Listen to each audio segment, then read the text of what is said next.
Gimana kabarmu hari ini? Selamat ya, kamu berhasil satu langkah lebih maju dengan bertumbuh bersama alur buku. Kali ini kita membahas buku berjudul Broadcasting Happiness karya Michelle Gielan. Buku ini berbicara tentang penemuan di bidang psikologi dan neuroscience kalau perubahan kecil dalam cara kita berkomunikasi dapat menciptakan efek gelombang pada hasil bisnis dan edukasi. Termasuk di dalamnya produktivitas meningkat 31%, performa meningkat 25%, penjualan meningkat 37%, dan stres menurun 23%.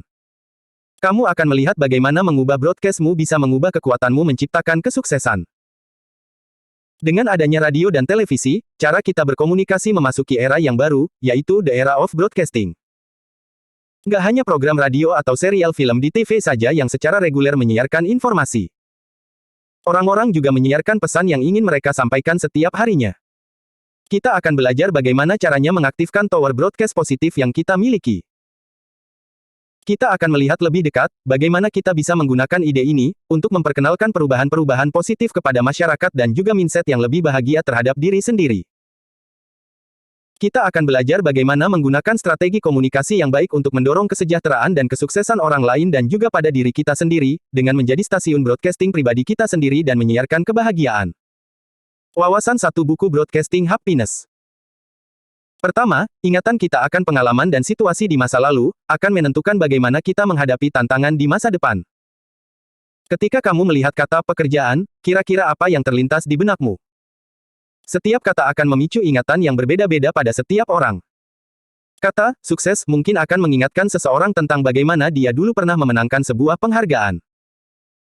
Sementara bagi orang lain sukses akan membuat dia memikirkan saat-saat di mana ia berhasil menyelesaikan sebuah proyek besar. Pikiran ini bukanlah sekadar ingatan biasa, tapi merupakan refleksi sikap seseorang terhadap kesuksesan. Dengan cara ini, flash memories yang positif bisa menciptakan sikap yang positif pula. Namun, bagaimana caranya kita bisa membuat flash memories yang positif? Jawabannya sederhana. Kita hanya perlu membuat pengalaman-pengalaman yang positif juga. Itulah yang Dr. Richard Cole lakukan. Dr. Cole adalah seorang pengawas di SMA Sunnyside. Sekolahnya cukup terkenal dengan tingkat kelulusan yang buruk. Lalu, bagaimana dia melakukan ini? Dia berbagi cerita-cerita sukses kapanpun dan dimanapun dia bisa. Majalah dinding, buletin sekolah, dan juga setiap pengumuman yang sekolah buat, dipenuhi dengan kabar baik dari OSIS atau organisasi murid lainnya. Langkah ini adalah awal dari 7 tahun pergeseran menuju lingkungan belajar yang positif. Pada 2014, tingkat kelulusan sekolah telah melonjak. Wawasan 2 buku Broadcasting Happiness. Kedua, menyiarkan pesan-pesan positif melalui storytelling bisa berdampak sangat baik untuk meningkatkan kesehatan kita. Pada tahun 1979, Profesor Harvard, Dr. Ellen Langer, menguji kekuatan cerita positif. Ia mengundang sekelompok pria berusia 75 tahun untuk menghadiri retreat selama seminggu penuh. Namun di retreat ini, para peserta harus berpura-pura kalau itu tahun 1959, ketika mereka berusia 55 tahun. Selama seminggu, kelompok ini hanya bisa berbagi cerita tentang pekerjaan, hiburan, hubungan, dan pengalaman yang mereka miliki hingga usia 55 tahun. Peserta juga diwajibkan untuk menyelesaikan tes ingatan, tes kecerdasan, dan tes kekuatan sebelum dan setelah retreat.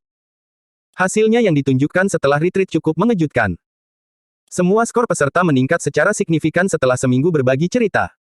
Bahkan penglihatan para peserta ini pun meningkat sekitar 10%. Selaku news anchor untuk CBS selama krisis keuangan 2008, penulis menyaksikan bagaimana stasiun TV kehilangan setengah pengunjung mereka, ketika berita yang buruk secara terus-menerus, membuat banyak orang meninggalkan stasiun mereka. Maka dari itu, ia bekerja sama dengan pakar psikologi positif, Dr. Martin Seligman, penulis mempelopori program CBS Happy Week, yaitu sebuah program yang menawarkan perspektif positif dan berorientasi solusi bahkan pada berita terburuk di dunia. Dampaknya, CBS menerima lebih banyak email positif dari pemirsa, hanya 1 minggu setelah program berlangsung dibanding 1 tahun sebelumnya. Wawasan 3 buku Broadcasting Happiness. Ketiga, bangun tim yang positif dengan mendorong pembicaraan yang positif dan membiarkan optimisme menular. Kita harus menyiarkan kebahagiaan kita kepada orang lain. Ketika kita melakukan ini, maka akan meningkatkan optimisme mereka juga, dan ini powerful. Coba bayangkan betapa serunya jam kerja ketika semua rekan kerja kita dalam suasana hati yang penuh semangat, ceria, dan berbagi energi yang sama. Tempat kerja adalah satu tempat di mana menyiarkan kebahagiaan memiliki peran yang penting. Namun, perusahaan jarang menyadari hal ini.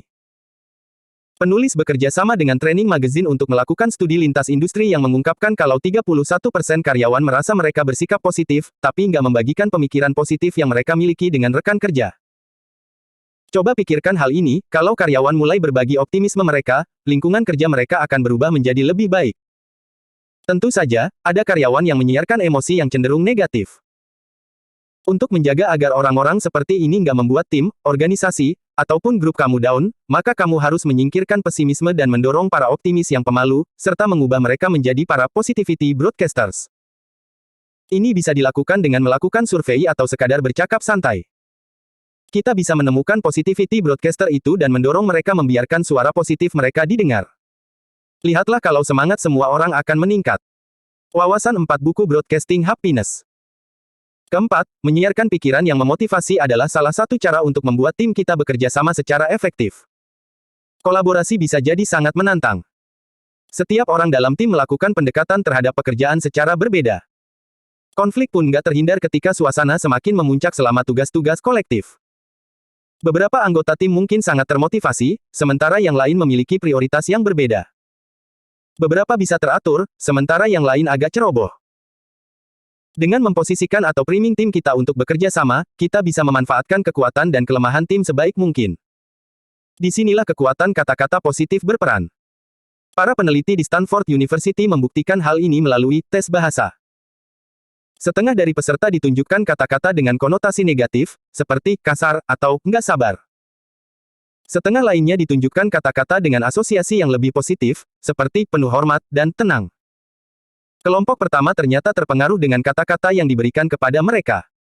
Orang-orang ini menyela peneliti 50% lebih sering selama tes.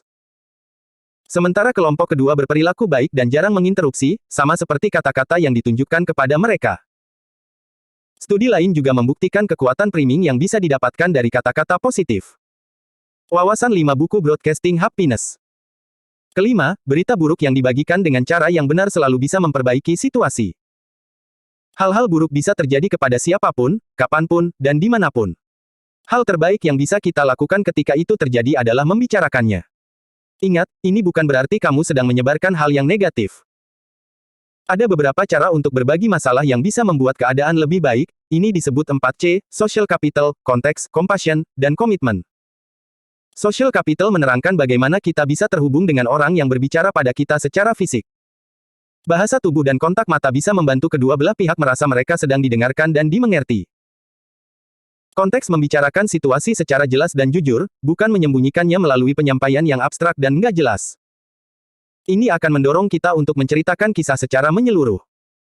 Di saat yang bersamaan, orang lain pun bisa menangkap masalah apa yang sedang kita hadapi. Compassion adalah salah satu yang terpenting dari 4C ini. Sebelum kita menyampaikan pendapat kita tentang sebuah situasi, tanyakan pada diri kita sendiri, apakah aku benar-benar mendengarkan temanku? Kalau kamu nggak mengerti mengapa suatu isu bisa jadi masalah besar baginya, cobalah menanyakan beberapa pertanyaan yang bisa membuatmu membayangkan bagaimana kalau kamu berada di posisinya. Terakhir, komitmen yang sangat penting dalam berkomunikasi. Dengan menunjukkan kalau kita memiliki niat untuk menolong orang lain, kita akan menciptakan hubungan yang lebih genuin, dibandingkan sekadar bertukar kata-kata hampa. Namun, apa yang terjadi kalau negativitas seseorang terlalu berlebihan? Sudah jelas kalau berbicara nggak akan menyelesaikan masalah. Maka, jangan ragu untuk mundur secara pelan-pelan. Ketika kita jauh dari orang yang negatif tadi, luangkan waktu untuk merenungkan masalah dan analisis poin-poin yang ingin kita sampaikan kalau kita bertemu lagi dengannya. Atau ajaklah orang lain yang juga berpikiran positif untuk mengobrol bersama. Ini setidaknya akan membuat diskusi lebih seimbang dan optimis, menciptakan lingkungan yang lebih baik untuk dialog, dan adanya kesempatan untuk berbagi saran. Ringkasan akhir buku Broadcasting Happiness. Manfaatkan kekuatan dari flash memories untuk membentuk sikap kita menghadapi tantangan di tempat kerja. Dengan menciptakan pandangan yang positif dan membagikannya dengan orang lain, kita bisa membuat perbedaan yang besar, nggak hanya di lingkungan kerja kita, tapi juga dalam hubungan pribadi. Dengan menggunakan flash memories, kita bisa merumuskan target-target dan tujuan-tujuan hidup yang lebih jelas. Semoga buku ini membawa hal baik bagi kamu. Bagikan juga kebaikan itu untuk orang lain. Salam hangat dari kami, tim Alur Buku.